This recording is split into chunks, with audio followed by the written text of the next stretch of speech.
আমরা আজ বাংলাদেশের খুব কমন একটা ডিজিজ জন্ডিস সেটা নিয়ে আলোচনা করব। শুরুতে আমরা জন্ডিসের ডেফিনেশনটা জেনে নিই। তো বিলিরুবিনে যে ডেফিনেশনটা দেওয়া আছে সেটা হলো yellow discoloration of the skin, sclera and mucous membranes resulting from increased levels of bilirubin in the blood. It's called hyperbilirubinemia or jaundice. তো জন্ডিস জানার আগে আমাকে বিলিরুবিনের নর্মাল রেঞ্জটা একটু জানতে হবে। বিলিরুবিনের নর্মাল রেঞ্জ হলো 0.2 থেকে 1.2 মিলিগ্রাম পার ডিসিলিটার। যখন এই আমার নর্মাল রেঞ্জ থেকে বিলিরুবিনের পরিমাণ বেড়ে যাবে তখন আমার বডির স্কিন, স্ক্লেরা অ্যান্ড মিউকাস মেমব্রেনগুলো ইয়েলো ডিসকালারেশন হয়, আর একেই আমরা তখন জন্ডিস বলি। তো শুরুতে আমরা জেনে নিই জন্ডিসের টাইপ। Jaundice has 3 types. একটা হলো pre hepatic jaundice, hepatic jaundice, post hepatic jaundice. Pre hepatic jaundice কখন বলবো তার আগে আমরা একটু জেনে নিতে হবে যে জন্ডিস মানে বিলিরুবিনের মেটাবলিজমটা, কীভাবে বিলিরুবিন কাজ করে। যখন আমাদের বডিতে বিলিরুবিনটা তৈরি হয়, কীভাবে তৈরি হয়, আমাদের যে ওল্ড আরবিসিগুলো আছে সেগুলো ব্রেকডাউন হয়। ব্রেকডাউন হয়ে যেমন এটা ব্লাড ভেসেলের মধ্যে আরবিসিগুলো থাকে, সেগুলো ব্রেকডাউন হয়। দেন সেখান থেকে হিমোগ্লোবিন থেকে হিম, তারপর বিলিরুবিনে কনভার্ট হয়। নর্মালি এইখানে যে বিলিরুবিনগুলো থাকে সেগুলো হলো আনকনজুগেটেড বিলিরুবিন। এই আনকনজুগেটেড বিলিরুবিনটা সাধারণত লিপিড সলিবল হয়, এটা হলো অ্যালবুমিনের সাথে বাউন্ড করে চলে। এখন এটা তো আমার বডি থেকে বের হইতে হবে, ব্লাডে থাকলে তো এটা বের হইতে পারবে না। বের হওয়ার জন্য ও কী করে, ও তখন সেটা লিভারে যায়। লিভারে যে গোল গোল দেখতেছেন এগুলো আমি ইন্ডিকেট করছি হলো হেপাটোসাইট, লিভার সেল, হেপাটোসাইট। এই লিভার সেলগুলো কী করে, এগুলোকে টেক আপ করে আনকনজুগেটেড বিলিরুবিনগুলোকে কনজুগেশন করে। কীভাবে, কারণ লিভারের মধ্যে গ্লুকুরোনিক অ্যাসিড আছে, তখন এই বিলিরুবিন গ্লুকুরোনিক অ্যাসিডের সাথে বাইন্ড করে কনজুগেটেড বিলিরুবিনে কনভার্ট করে। এই কনজুগেটেড, এই যে এখানে আনকনজুগেটেড বিলিরুবিনটা লিভারে এসে কনজুগেশন হচ্ছে, এটা কিন্তু ওয়াটার সলিবল। তখন এই কনজুগেটেড বিলিরুবিনটা কিছু চলে আসলো ইন্টেস্টাইনে, যেটা হলো স্টুলের সাথে বের হয় স্টার্গো বিলিরুবিন হিসেবে, আর কিছু এটা ইউরিনে গিয়ে ইউরিন দিয়ে এক্সক্রিশন হয়ে যায়। এটা হলো আমাদের নর্মাল মেকানিজম, কীভাবে বিলিরুবিনগুলো বের হচ্ছে বডি থেকে। কিন্তু যখনই নর্মাল যতটুকু বের হয় তার থেকে যদি আমার বডিতে প্রোডাকশনটা বেশি হয় তখন আমার বডিতে বিলিরুবিনের পরিমাণটা বেড়ে যাবে, আর তখনই আমরা তাকে জন্ডিস বলবো। এখন প্রি হেপাটিক জন্ডিস নিয়ে যদি আলোচনা করি তাহলে আমাকে কী করতে হবে, আমি আমার বডির সাইকেলটাকে 3 ভাগে ভাগ করতে পারি। একটা হলো ব্লাড ভেসেলে, সেখানে বিলিরুবিন থাকতে পারে। 2 নম্বর হলো লিভারে, এখানে বিলিরুবিন থাকতে পারে। 3 নম্বর হলো লিভারের বাইরে, এটা হলো 3 নম্বর, এটাকে আমরা দিতে পারি সিভিডি। তাহলে 3 জায়গায় বিলিরুবিনের মেকানিজম নিয়ে আমরা আলোচনা করব। প্রথম হলো ব্লাড ভেসেলে। সাপোজ আমার এখানে আরবিসি আছে, এই আরবিসিগুলো ব্রেকডাউন হয়ে কি হচ্ছে, সেখান থেকে হিমোগ্লোবিন থেকে হিম ভেঙে আলটিমেটলি এখান থেকে বিলিরুবিন তৈরি হচ্ছে। এই যে বিলিরুবিন, আমি এটাকে আলোচনা করেছিলাম যে বিলিরুবিনটা হলো, এখানকার যে বিলিরুবিন সেটা হলো আনকনজুগেটেড বিলিরুবিন। এই আনকনজুগেটেড বিলিরুবিনটা বডিতে বেড়ে যাচ্ছে, কারণ আমার যে পরিমাণ এক্সক্রিশন হওয়ার কথা তার থেকে বেশি পরিমাণ আরবিসি ব্রেকডাউন হচ্ছে, যার কারণে আমার বিলিরুবিনটা বেড়ে যাচ্ছে। কী কী কারণে আরবিসি ব্রেকডাউন হতে পারে, একটা হতে পারে হিমোলাইটিক অ্যানিমিয়ার কারণে, একটা হতে পারে আমার ম্যালেরিয়ার প্যারাসাইটগুলো আমার এই আরবিসিগুলোকে ব্রেকডাউন করার কারণে আমার বিলিরুবিনগুলো বের হয়ে আসছে, একটা হতে পারে যে থ্যালাসেমিয়ার কারণে, একটা হতে পারে যে মিসম্যাচ ব্লাড ট্রান্সফিউশন, আমি হলো একজনের ব্লাড আরেকজনকে দিয়ে ফেললাম, বা ব্লাড রিয়াকশন হলো, আরবিসিগুলো ব্রেকডাউন হয়ে মিসম্যাচ ব্লাড ট্রান্সফিউশনের কারণে হিমোগ্লোবিনগুলো ভেঙে যেতে পারে, ভেঙে গিয়ে বিলিরুবিনটা বেড়ে যেতে পারে। তার মানে আমার এটা একটা প্রিহেপাটিক কজ। এই 4টা যে বললাম সেগুলো হলো প্রিহেপাটিক কজ। আরও কজ আছে, আমরা ইনিশিয়ালি এগুলি নিয়ে একটু আলোচনা করি। এখন আমরা কিভাবে বুঝবো যে এটা হলো হিমোলাইটিক অ্যানিমিয়া, কারণ আমাকে তো মানে পেশেন্ট এসে বলবে না আমার হিমোলাইটিক অ্যানিমিয়া, তো আমার তখন পেশেন্টকে কিছু জিজ্ঞেস করতে হবে। পেশেন্টের আমরা কিছু সিমটম জিজ্ঞেস করবো, তার জেনারেলাইজড উইকনেস আছে কি না, তারপর তার রিপিটেড ব্লাড ট্রান্সফিউশন হিস্ট্রি আছে কি না। পেশেন্ট যদি বলে যে আমার হিল ট্র্যাক্সের হিস্ট্রি আছে, তার মানে সে রিসেন্টলি চট্টগ্রামে গিয়েছিল, তার জ্বর ছিল, হঠাৎ করে তার এরকম জন্ডিস ডেভেলপ করেছে, তখন আমরা ধরে নিতে পারি যে তার ম্যালেরিয়া প্যারাসাইট দিয়ে ইনফেকশন হয়ে তার জন্ডিস ডেভেলপ করেছে। পেশেন্ট যদি এরকম বলে যে আমার ছোটোবেলা থেকে এরকম সমস্যা, এখন হলো মানে আমরা কিন্তু থ্যালাসেমিয়ার পেশেন্টগুলোকে চেহারা দেখলে বুঝতে পারি, হ্যাঁ।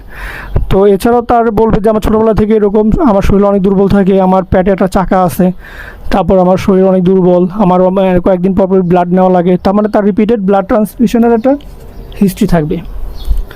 যখনই পেশেন্টের রিপিটেড ব্লাড ট্রান্সফিউশনের হিস্ট্রি থাকবে তখনই আমাকে ধরে নিতে হবে তার কোনো কারণে আরবিসিগুলো ব্রেকডাউন হচ্ছে, যার কারণে তার এনিমিয়া ডেভেলপ করছে, যার জন্য তাকে কয়েকদিন পরই ব্লাড নেওয়া লাগে।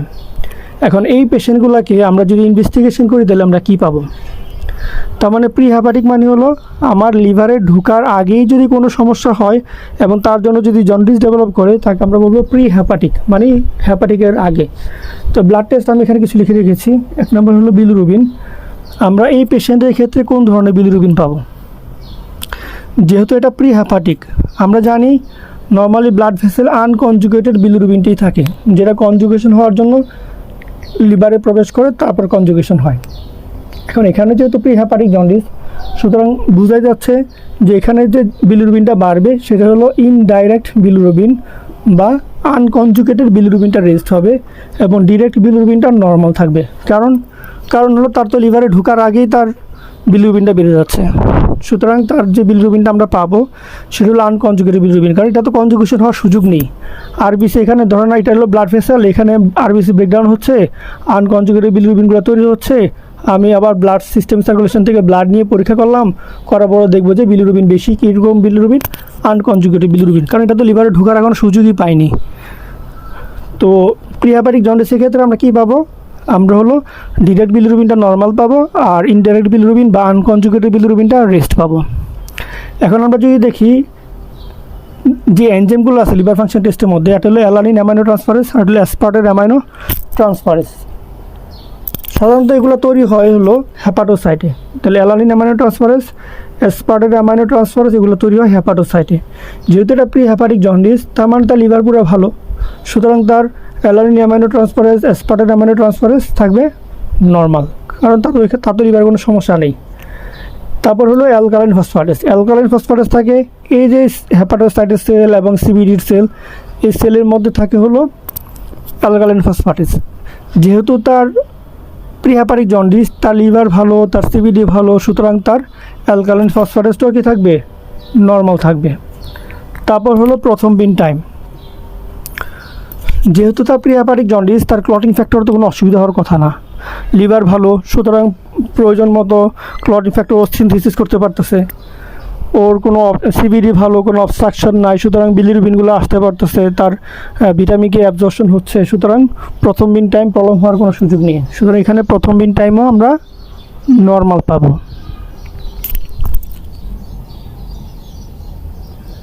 তারপর হলো অ্যালবুমিন। অ্যালবুমিনটা কেমন পাবো আমরা?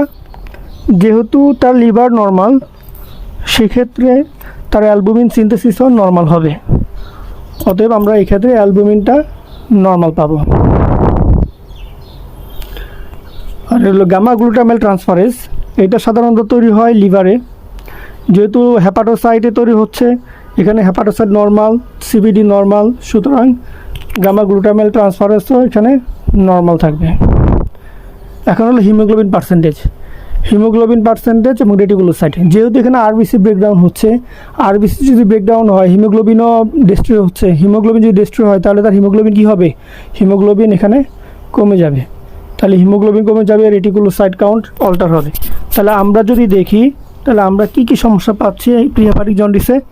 একটা পাচ্ছি হলো আমরা তার হলো ইনডাইরেক্ট বিলিরুবিনটা বেড়ে যাবে আর হলো হিমোগ্লোবিনটা কমে যাবে। তাহলে প্রি হ্যাপাটিক জন্ডিস মানে কি? যে ব্লাড ভেসেলের কোনো একটা ব্লাড ভেসেলের মধ্যেই আমার জেনেটিক্যাল বা যে কোনো কারণে আমার যদি আরবিসিগুলো ভেঙে যায়, তখন আমরা তাকে বলবো pre hepatic jaundice. Pre hepatic জন্ডিসের একটা কজ আমি তখন বলেছিলাম, একটা তো হিমোলাইটিক অ্যানিমিয়া, থ্যালাসেমিয়া, তারপর হলো আপনার মিসম্যাচ ব্লাড ট্রান্সফিউশন, এসব কারণে হতে পারে। এখন আমরা যদি সেকেন্ড আলোচনা করি, সেটা হলো হ্যাপাটিক জন্ডিস। হ্যাপাটিক জন্ডিস মানে কি? হ্যাপাটিক জন্ডিস হলো মানে জন্ডিস ডেভেলপ করবে due to any liver pathology. যদি আমার লিভারে কোনো সমস্যা হয় এবং যদি তার জন্য আমার জন্ডিস ডেভেলপ করে, তখন আমি তাকে বলবো হ্যাপাটিক জন্ডিস। অ্যান্ড কী হতে পারে? ধরলাম আমার এগুলো হ্যাপাটোসাইট, এখানে আমি কিছু এই যে কিছু মার্ক করে দিচ্ছি যেগুলো হলো নষ্ট হয়ে গেছে বা ড্যামেজ হয়ে গেছে। ধরলাম তার 100টা সেল ছিল, 100টা সেলের মধ্যে 50টা ড্যামেজ হয়ে গেছে আর 50টা ভালো আছে। 50টা ড্যামেজ কেন হতে পারে? 50টা ড্যামেজ হওয়ার কারণ হলো, একটা হতে পারে তার ক্রনিক লিভার ডিজিজ, একটা হতে পারে তার হলো ভাইরাল হ্যাপাটাইটিস, হতে পারে তার হলো সিএলডি বা লিভার সিরোসিস। তো নানান কারণে তার যে এই যে সমস্যাগুলো হচ্ছে তাকে আমরা বলবো এগুলোর কারণে কী হবে, তার হ্যাপাটোসাইটগুলো ড্যামেজ হচ্ছে। এই যে হ্যাপাটোসাইট ড্যামেজ হচ্ছে, তো হ্যাপাটোসাইট ড্যামেজ হলে অসুবিধা কী? আমরা যেটা বললাম যে আমরা নর্মালি ব্লাড ভেসেল কী তৈরি হয়, বিলিরুবিনগুলো যে তৈরি হয়, মানে আরবিসি ভেঙে যে বিলিরুবিন তৈরি হচ্ছে, এই বিলিরুবিনগুলো আনকনজুগেটেড অবস্থায় ব্লাড ভেসেলে থাকে। এরা লিভারে প্রবেশ করে, লিভারে প্রবেশ করার পরে হ্যাপাটোসাইট এগুলোকে আপটেক করে, আপটেক করার পরে তারপর সেটাকে কনজুগেটেড বিলিরুবিনে কনভার্ট করে, কনজুগেটেড বিলিরুবিনটা পরে কমন বাইল ডাক দিয়ে এসে তারপর ইন্টেস্টাইনে চলে আসে। এখন এই যে কনজুগেশন করতেছে, ও যেহেতু বললাম যে সাপোজ 100টা সেল আছে আর 50টা ড্যামেজ, 50টা ভালো। এখন ওর যদি আনকনজুগেটেড বিলিরুবিনে 100টা প্রবেশ করে, ওর যেগুলো ভালো সেল সে কী করবে, কিছু কনজুগেশন করবে, সুতরাং তাহলে কিছু আমরা কনজুগেশন করতে পারবে। আর যেগুলো ড্যামেজ ও তো কনজুগেশন করতে পারবে না, তাহলে ওগুলো আনকনজুগেটেড অবস্থায় থেকে যাবে। তাহলে আমরা যদি বলি যে হ্যাপাটিক জন্ডিসের ক্ষেত্রে, তাহলে আমরা কোন ধরনের বিলিরুবিন পাবো? আমরা বোথ ডিরেক্ট বিলিরুবিনও পাবো, আবার ইনডাইরেক্ট বিলিরুবিনও পাবো। কারণ কি? কারণ ওর সমস্যা হলো হ্যাপাটোসাইটে। ওর হ্যাপাটোসাইট যেহেতু কনজুগেশন করে, ওর ভাইরাল হ্যাপাটাইটিস বা সিএলডি বা সিরোসিস বা হ্যাপাটোসেলুলার কার্সিনোমা যে কোনো কারণেই হোক, তার হ্যাপাটোসাইট কিছু ডিস্ট্রাকশন হচ্ছে। যেহেতু হ্যাপাটোসাইট ডিস্ট্রাকশন হচ্ছে, যেসব হ্যাপাটোসাইট ডিস্ট্রাকশন হয়ে যাবে, তারপর আমি যে কালো মার্ক করে দিলাম সেগুলো হলো ডিস্ট্রাক্টেড হ্যাপাটোসাইট। যারা নষ্ট হয়ে গেছে এরা তো আর কনজুগেশন করতে পারবে না, তো ওরা যে পরিমাণ কনজুগেশন করতো সেটা ওরা করতে পারবে না, সেটা আনকনজুগেটেডই থেকে যাবে, যার কারণে ইনডাইরেক্ট বিলিরুবিনটা বেড়ে যাবে। আর যেগুলো ভালো হ্যাপাটোসাইট তারা কনজুগেশন করতে পারবে, সুতরাং তার কনজুগেটেড বিলিরুবিনও বাড়বে।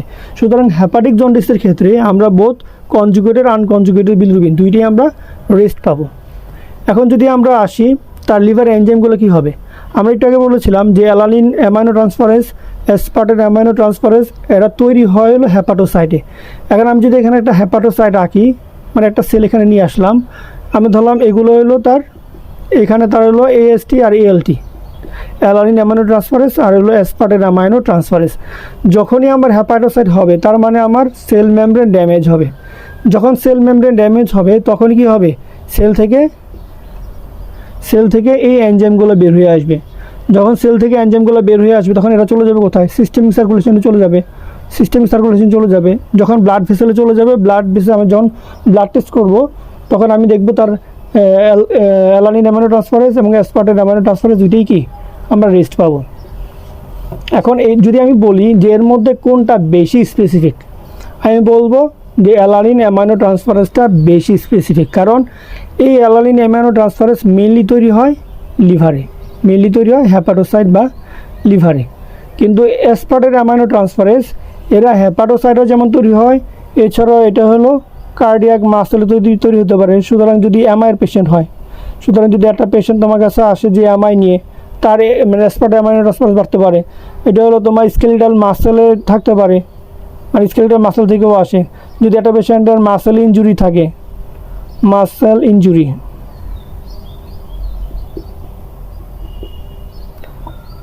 একটা পেশেন্ট আসলো মাসেল ইনজুরি নিয়ে, এটা কেমন হতে পারে যে মানে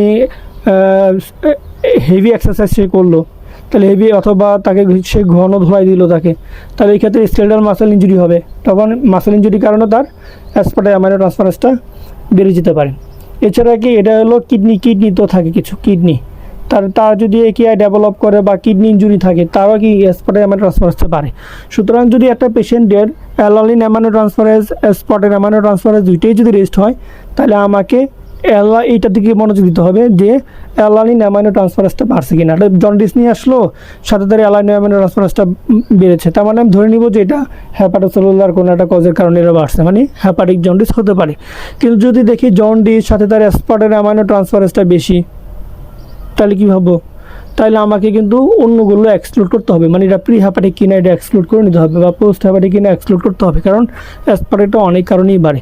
এবং যদি বলে তার জন্ডিস সাথে তার চেস্ট পেন আছে, তাহলে আমাকে ধরে নিতে হবে তার এমআই আছে কিনা, এমআইকে অবশ্যই এক্সক্লুড করতে হবে। এখন আমরা আসি অ্যালকালাইন ফসফারেস। তাহলে অ্যালকালাইন ফসফরাস কোথায় থাকে, একটু আগে বলেছিলাম অ্যালকালাইন ফসফরাস থাকে মেনলি আমার সিবিডির যে সেলস সেখানে বা হেপাটোসাইটের মতো কিছু থাকে। এখন যদি তার অবস্ট্রাকশন হয়, সিবিডিতে অবস্ট্রাকশন হইলে এই সেলগুলো ড্যামেজ হলে ক্রনিক ইরিটেশনের কারণে যখন এই সিবিডি সেলগুলো ড্যামেজ হবে তখনই অ্যালকালাইন ফসফরাসগুলো বের হয়ে চলে আসবে, এখন হেপাটিক জন্ডিস এখানে তো তোমার কোনো হচ্ছে না, কোনো অবস্ট্রাকশন নাই, এখানে তো সিবিডি ইনজুরি হওয়ার কোনো চান্স নাই। সুতরাং এখানে অ্যালকালাইন ফসফরাস যে এনজাইম সেটাও কি সেল ডিস্ট্রাকশন হয়ে বের হওয়ার কোনো সুযোগ নেই। এখানে অ্যালকালাইন ফসফরাসটা সাধারণত নর্মাল থাকে। আচ্ছা, এই আমরা হেপাটিক জন্ডিস তাহলে কী পাবো, এএলটিএসটিটা বলতে ভুলে গিয়েছিলাম, এএলটিএসটি দুইটা আমরা রেস্ট পাবো হেপাটিক জন্ডিসে, যেহেতু এটা থাকেই মেনলি হেপাটোসাইটে, সুতরাং এখানে এলডিএসটা আমরা রেস্ট পাবো। আর অ্যালকালাইন ফসফরাসটা কী পাবো, অ্যালকালাইন ফসফরাসটা আমরা নর্মাল পাবো। প্রথম বিন টাইমটা আমরা কী পাবো, যেহেতু এটা হেপাটিক জন্ডিস, আমরা জানি হেপাটিক লিভারে কি করে, লিভার হলো আমার যে ক্লটিং ফ্যাক্টরগুলো আছে সেগুলোকে সিনথেসিস করে। এখন যদি তার ক্রনিক লিভার ডিজিজ থাকে, যদি সিরোসিস থাকে, ওই ক্ষেত্রে কিন্তু তার ক্লটিং ফ্যাক্টর সিনথেসিসটা হ্যাম্পার্ড হতে পারে, ওই ক্ষেত্রে কিন্তু আমার ক্লটিং ফ্যাক্টর ডেফিসিয়েন্সি হতে পারে। সেই ক্ষেত্রে কিন্তু আমার প্রথম ইন টাইম প্রলং হতে পারে যদি লং স্ট্যান্ডিং ডিজিজটা থাকে। যদি আমার ডিজিজ হয়েছে কিন্তু রিসেন্ট হয়েছে, তাহলে ওই ক্ষেত্রে আমার প্রথম ইন টাইম নর্মাল থাকতে পারে। কিন্তু আমার যদি লং স্ট্যান্ডিং হয় ওই ক্ষেত্রে প্রথম ইন টাইমটা প্রলং থাকে। এখন এই প্রথম ইন টাইম প্রলং থাকতে পারে। আচ্ছা, অ্যালবুমিন কী হয়, যেহেতু আমার অ্যালবুমিন তৈরি হচ্ছে কোথায়, তার মানে প্রথম ইন টাইম যদি শর্ট হিস্ট্রি থাকে তাহলে নর্মাল, আর লং হিস্ট্রি থাকলে প্রথম ইন টাইমটা প্রলং থাকবে। অ্যালবুমিন তৈরি হচ্ছে হলো আমার হেপাটোসাইটে, যেহেতু আমার হেপাটিক জন্ডিস, তার মানে আমার হেপাটোসাইট যদি ইনজুর্ড থাকে ও অ্যালবুমিন তৈরি করতে পারবে না, সুতরাং আমার অ্যালবুমিনটা কমে যাবে, যাকে আমরা বলি হাইপোঅ্যালবুমিনিমিয়া। তারপর কি গামা গ্লুটামেল ট্রান্সফারেস, এইটাও কি হবে, আমার হেপাটোসাইট যদি ইনজুরি হয় তাহলে কিন্তু আমার গামা গ্লুটামেল ট্রান্সফারেসটা বাড়বে। কেন বাড়বে, কারণ এটা অনেকগুলো কারণে বাড়ে। একটা বাড়ে হলো যদি ক্রনিক লিভার ডিজিজ হয়, আরেকটা বাড়ে যদি তার হলো থাকে পেশেন্ট যদি অ্যালকোহলিক হয়, ওই ক্ষেত্রে কিন্তু তার গামা গ্লুটামেল ট্রান্সফারেসটা বাড়তে পারে। আবার অবস্ট্রাকটিভ জন্ডিসও কিন্তু বাড়তে পারে।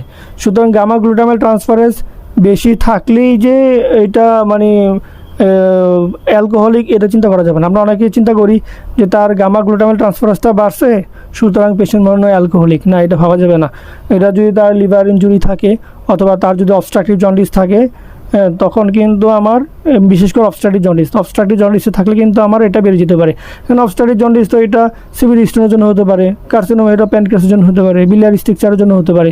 তাহলে এইসব কারণে যদি আমার এটা বেড়ে যায়, আমি যদি তখন পেশেন্টকে বলি যে আপনি কি অ্যালকোহল খান, আমি হিস্ট্রির খাতিরে আমি জিজ্ঞেস করতে পারি, কিন্তু আমাকে অবশ্যই কশাসলি জিজ্ঞেস করতে হবে। আমি একদম 100% হয়ে জিজ্ঞেস করা যাবে না যে আপনি কি অ্যালকোহল খান, ডিরেক্টলি আমাকে এভাবে করা যাবে না। মানে আমার মাথায় অবশ্যই রাখতে হবে তার যে গামা গ্লুটামেল ট্রান্সফারেন্স বেড়েছে মানেই এই না যে সে অ্যালকোহলিক, কারণ alcohol one of the cause, কিন্তু আমার কিন্তু আরও কজ আছে। হেপাটোসেলুলার ডিজিজও কিন্তু বাড়ে, গামা গ্লুটামেল ট্রান্সফারেন্সটা বাড়তে পারে। তার মানে আমার হেপাটিক সেলুলার যে সেখানে নর্মাল অথবা ইনক্রিজড, নর্মালও থাকতে পারে অথবা মাইল্ডলি বাড়তে পারে। আর হিমোগ্লোবিন পার্সেন্টেজ কী হবে, যদি হেপাটোসেলুলার জন্ডিস, এখানে তো আমার তো আরবিসির কোনো অসুবিধা নাই, মানে থ্যালাসেমিয়া, সিকেল সেল অ্যানিমিয়া বা মিসম্যাচ ব্লাড ট্রান্সফিউশন এমন কোনো হিস্ট্রি নাই, সুতরাং আমার হিমোগ্লোবিন এখানে নর্মাল থাকবে। এছাড়া আমরা কি পরীক্ষা করতে পারি, আমরা এটা হলো ব্লাড টেস্ট। আর ইমেজিং কী করতে পারি, ইমেজিংয়ের মধ্যে আমরা একটা পেশেন্ট একটা ultrasonogram hepatobiliary system with pancreas আমরা করতে পারি, করে আমরা তার কোনো লিভারে কোনো সমস্যা আছে কিনা আমরা খুঁজে পেতে পারি। তো আজকে এই পর্যন্তই থাকুক। আমরা pre hepatic and hepatic jaundice সম্বন্ধে জানলাম। আমরা নেক্সট ক্লাসে পোস্ট হ্যাপাটিক বা অবস্ট্রাকটিভ জন্ডিস সম্পর্কে আলোচনা করব এবং ওভারঅল একটা রিকল আলোচনা করব। Thank you.